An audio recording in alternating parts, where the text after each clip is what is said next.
This next comic puts the International in Seattle International, all the way from Calgary, Alberta. Please give it up for Tommy Mellor.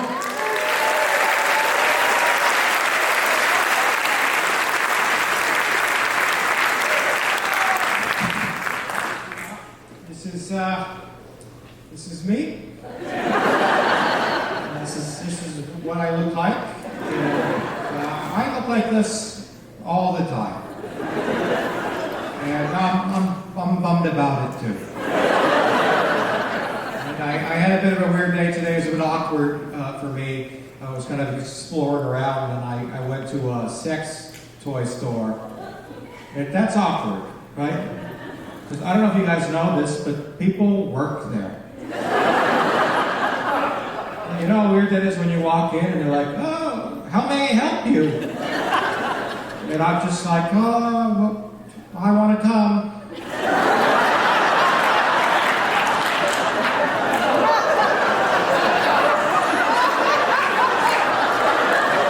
can help with that.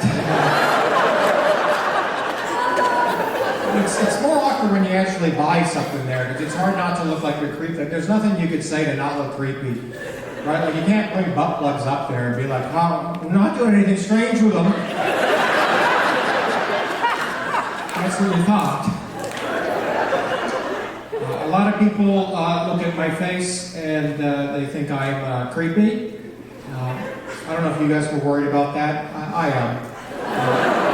I actually started going to therapy over it. And I told my therapist, I said, hey, I'm scared that I'm creepy. And she said, you know what? I don't think you're creepy at all. So I followed her home.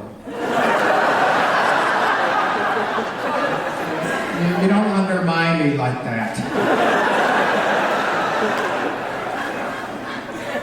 I don't like coming across as creepy. Like, this was actually my biggest fear. Like, ever since I was a boy, I'm like, I hope I don't grow up and become creepy to women.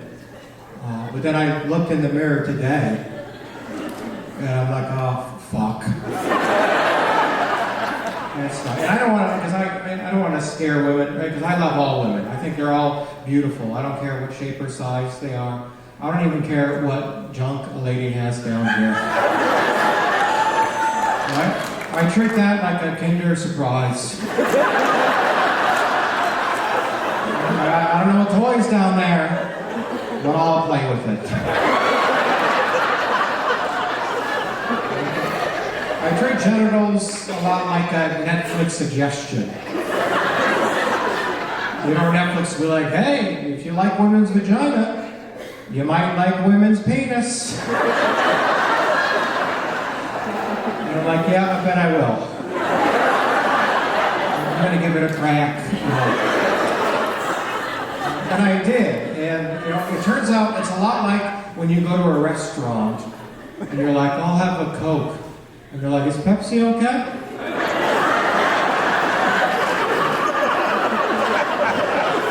Yeah, it turns out Pepsi's just fine. I might even have 2 Pepsis. A lot of Mountain Dew, I don't know what that is, but it's exciting. I did that, great time. But then, you know, Netflix gets a bit cocky with you after that. And it's like, okay, well, if you like women's penis, you might like men's penis. And I'm like, oh, well, I don't know about that one.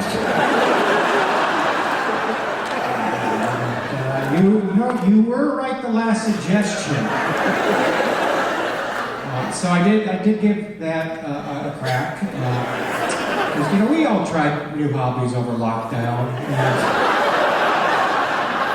And I'll suck a fella's dick. And tell you what, I didn't care for that one at all.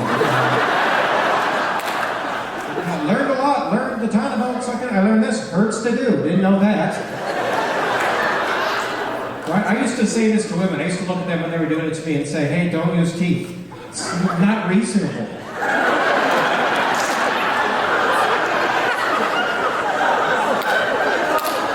Right? A lot of respect to the ladies in here. Like, it's hard work. Like, if you're a lady in here right now who sucks dick, give yourselves a round of applause.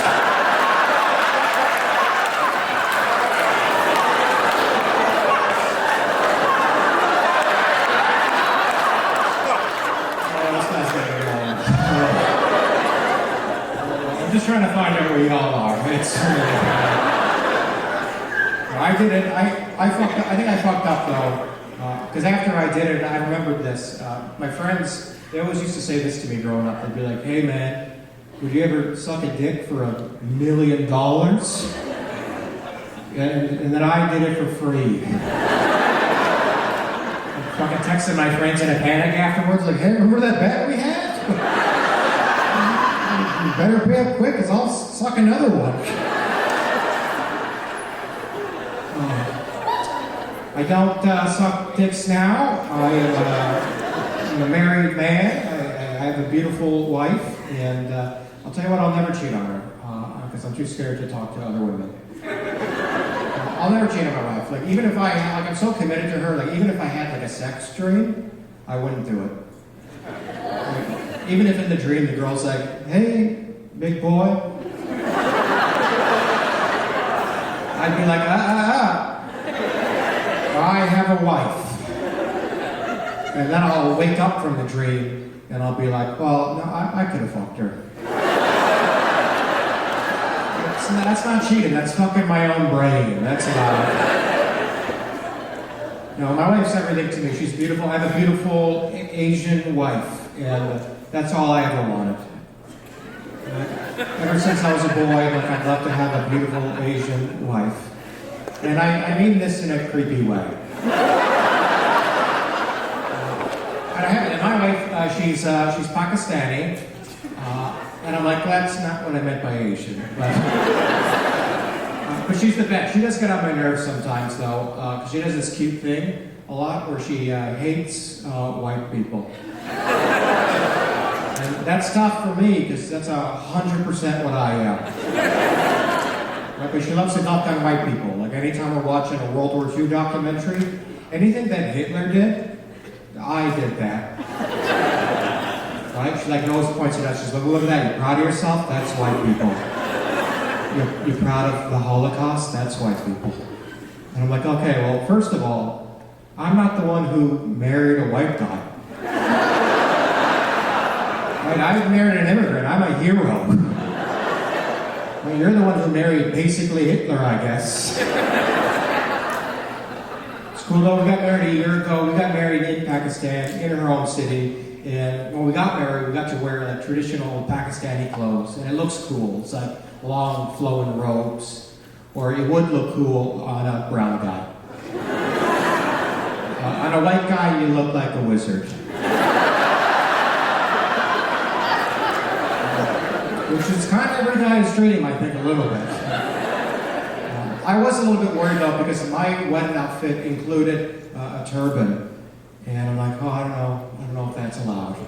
Right, but then I was distracted because my wife looked gorgeous. And there was a beautiful moment where I saw her look in the mirror and say to herself, she said, "I never knew I could look like this."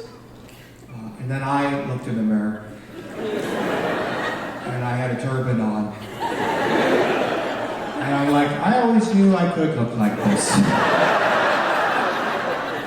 Just figured it'd be a bad idea. And my wife get along great, though. We're both millennials. Make some noise if you're a millennial in the house tonight. That's not people there. Any baby boomers in the house? The girls are late, so that makes sense. I find like the boomers are tough on millennials, right? Because boomers are always like, "Oh, you guys don't have houses because you spend all your money on avocados." And they think that because when they bought a house, it was as much as an avocado. I love that. I have a millennial wife, but we're two different types of adults, though. I'm more of like a traditional millennial adult, and she's more like a real adult.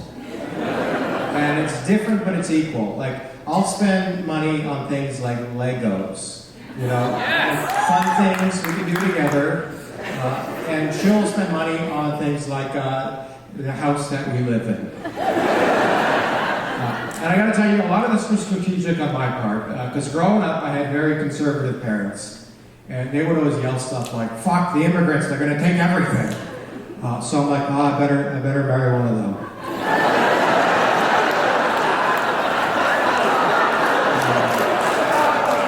That has worked out huge for me. I feel like a rich guy living off of the back of a hard-working immigrant. Our house looks crazy. Our house looks nuts because we have different tastes. Like she likes very traditional, like Pakistani kind of artworks and stuff from back home. So she's got that up. And I like anime. So if you came to my house, you'd be like, okay, a Pakistani woman lives here, and also a little Japanese boy. And guys, that's been my time. I've been talking about it.